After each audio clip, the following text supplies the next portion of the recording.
Memphis, Tennessee, January 20th, 1969.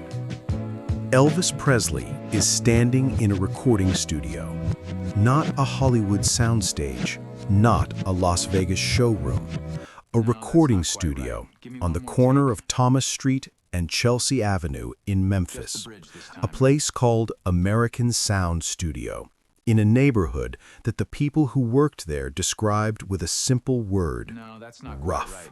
Broken glass on the pavement outside, a building that looked like it shouldn't be making hit records, but was making more hit records per square foot than almost anywhere else in America at that moment. Elvis is 33 years old. He has been famous for 13 years. He has made 31 movies. He has been #1 on the Billboard chart. He has made more money in a single week than most Americans will earn in a lifetime. And for the last several years, none of that has been enough. The music hadn't been right. The Hollywood years, the formulaic soundtracks, the disposable singles, the films that he himself described as humiliating. The chart positions had been declining. The audiences were still there, but something had shifted. Something had gone quiet in Elvis that the people who loved him could feel but couldn't quite name. That something had started to come back in December of 1968, when Elvis stood on a small black stage in Burbank, California, and sang with a ferocity and an honesty that nobody had seen from him in years. The NBC comeback special, If I Can Dream, the moment when the voice, fully restored and fully present, reached the back of every room that was watching. But a television special is one night. What Elvis needed now was a record, a real record, the kind that changes the conversation. On January 20th, 1969, a tape was placed in front of Elvis Presley. On that tape were two songs written by Mac Davis, Don't Cry Daddy and In the Ghetto. He recorded Don't Cry Daddy with relatively little difficulty. In the Ghetto would take 23 takes.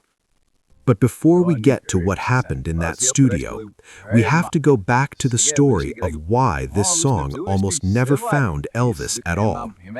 Because the story of In the Ghetto is not just the story of a record.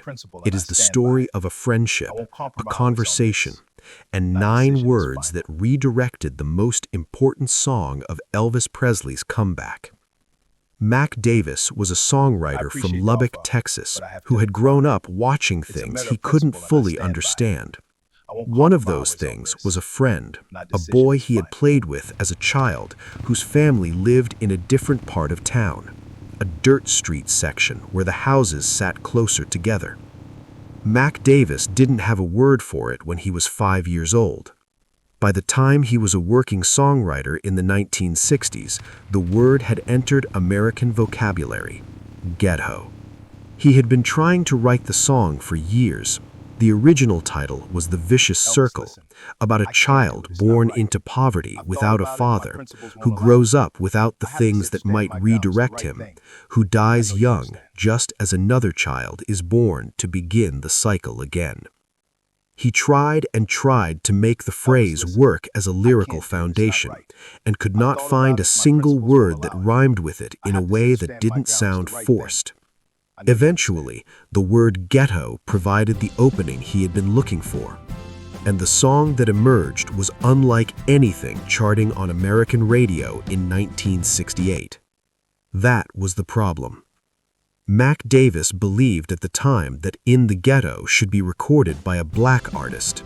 He thought the authenticity of lived experience would give the song its necessary weight. He took it to Bill Medley of the Righteous Brothers. Medley passed. The song did not find a home. And then it found its way towards a man named Sammy Davis Jr.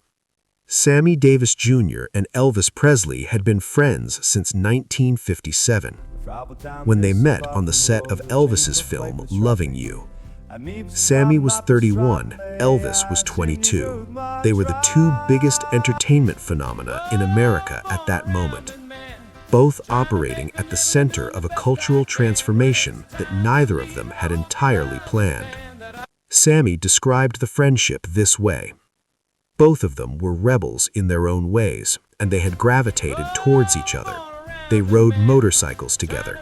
They went to each other's shows.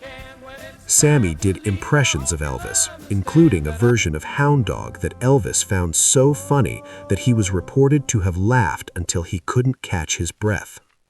What the two men shared, beyond the performances and the parties, was an understanding of what it cost to be what they were. Sammy had overcome racial violence, industry resistance, the particular burden of being the black member of a group of white entertainers at a time when that position required constant navigation.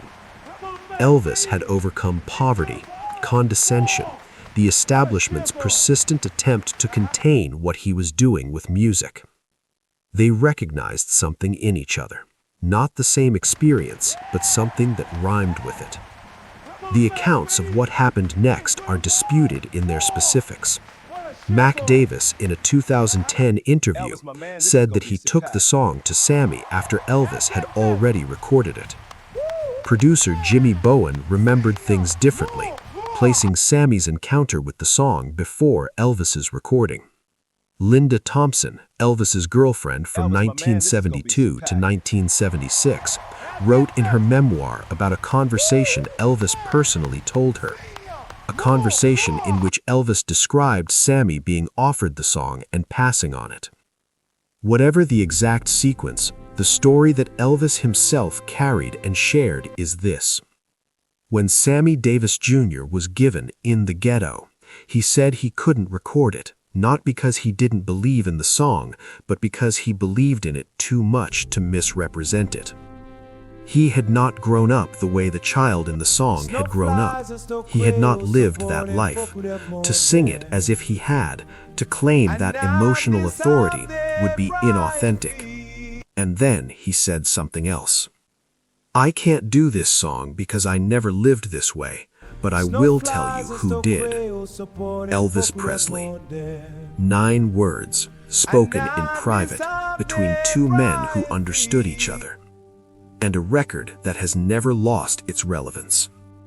That is the story, not the chart position, the friendship, not the comeback, the recognition.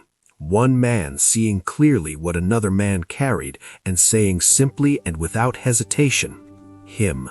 The song belongs to him. If you want to keep watching this kind of history, the stories underneath the stories, the friendships and conversations that the official accounts leave out, subscribe to the channel. There are more of these, and we are going to keep documenting them. And if In the Ghetto meant something to you, the first time you heard it, what Elvis's voice did to that lyric, tell us in the comments. This community was built for exactly that kind of conversation.